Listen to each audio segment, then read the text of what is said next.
Sveiki, šiandien mes kalbėsime apie tai, kaip išsaugoti objektą į binarinį failą. Prieš pradedant, prašau paspauskite mygtukus like ir subscribe.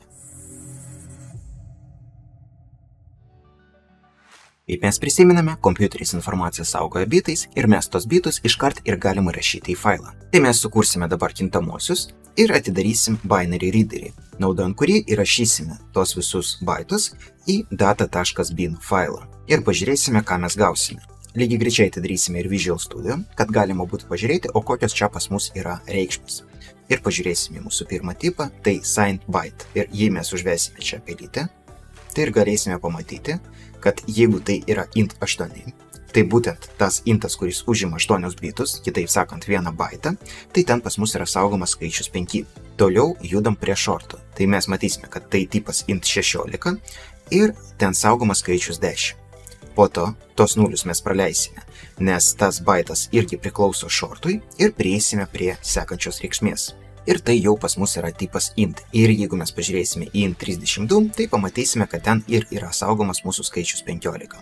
Dabar mes turime praleisti tos nulius po into ir prieiti prie šio skaičiaus, o tai jau pas mus bus longas. Ir ten, kaip jūs matote, tikrai yra saugomas skaičius 20, kur yra užrašas int 64. Kad būtų paprasčiau, galim padaryti kitaip. Nurodysim, kad konvertuosime į float 32 ir praleisim 15 baitų. Ir matysime, kad čia yra tikrai saugomas skaičius 25.5. Taip pat kaip ir čia pas mus. Floatas užima 4 baitus, tai dabar mums reikia praleisti jau 19 baitų apskritai.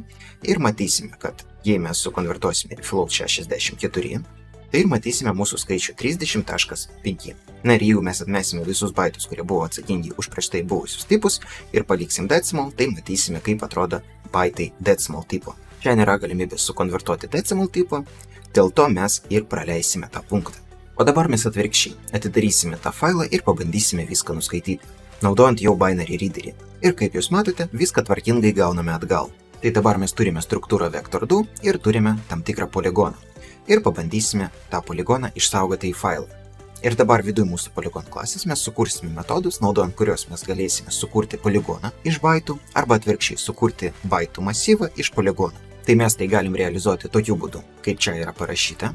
Mes iškart sukursime baitų masyvą, kur viską išsaugosim ir tada po truputį pildysim tą masyvą mūsų baitais. Bet jei mes darysime tai tokiu būdu, pas mus bus labai daug alokacijų, nes kiekvieną kartą, kai mes naudosime bit konverterį, jis mums kurs naują masyvą, į kurį ir rašys visus baitus. Būtent dėl to mes realizuosime tai truputį kitokiu būdu. Mes sakysime, kad paimsime gabalą atminties ir tą gabalą mūsų binary writeris jau viską rašys. Kaip matote, mūsų stream writeriai, binary writeriai, text writeriai veikia su bet kokiais streamais. Tai mes galime rašyti į failą, galime iš karto atminti mūsų kompiuterį rašyti, galime bet kaip. O po to galėsime paimti mūsų streamą ir sukonvertuoti tą streamą į masyvą baitų. Ir vieną kartą padaryti tą alokaciją ir viską atiduoti. Tai tas kodas pas mus suveiks greičiau. Na ir sukursime dar vieną metodą, kur mes jau perduosim masyvą, mums reikalingą. Ir tada sakysime, kad mūsų streamas skaitys iš masyvo, mes iš to streamo duomenis konvertuosime į reikalingą mums tipą. Ir galų gale atiduosime naują poligoną. Ir iš tikrųjų tą vertices count čia galima padaryti kitokiu būdu. Mes galim pasakyti, kad tai pas mus yra property. Sukursime poligoną, nurodysim, kokie ten turėtų būti taškai, po to tą poligoną sukonvertuosime į baitų masyvą ir viską išsaugosime. Ir dar papildomai pažiūrėsime, kiek vietos pas mus užims JSON'as, jeigu mes ten išsaugosim mūsų poligoną. Ir tam, kad tie taškai atsirastų viduj JSON failo, mes tai padarysime kaip savybę. Ir viduj mūsų vektoriaus taip pat. Na ir dabar mes matome, kaip atrodo mūsų JSON'as. Ir taip pat matome, kaip atrodo mūsų binarinis failas. Ir mes galime pastebėti, kad mūsų JSON failas užima daugiau atminties nei mūsų bin failas. Na ir dabar pažiūrėsime į mūsų bin failą. Tai mes matome, kad čia 4 baitai pas mus skirti tam, kad nurodyti, kiek mes saugosim tų verteksų. Ir čia saugomas skaičius 4. Dabar mes galim nurodyti, kad praleisim 4 baitus ir viską sukonvertuosime į float tipą. Tai viskas veikia gerai. Na ir dabar mes galim pabandyti nuskaityti tą poligoną iš tekstinio failo ir viską išvesti į ekraną. Ir paleidus tą kodą mes gauname teisingą atsakymą. Tai viskas pas mus kaip ir veikia. Bet įsivaizduokite, kad dabar mes norime dar pasakyti, kad mūsų poligonas turės kažkokį pavadinimą.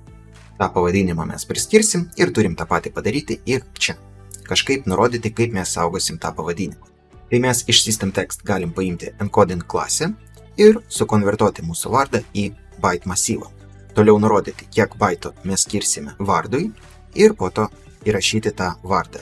Ir tik po to mes pereinam prie visų kitų taškų.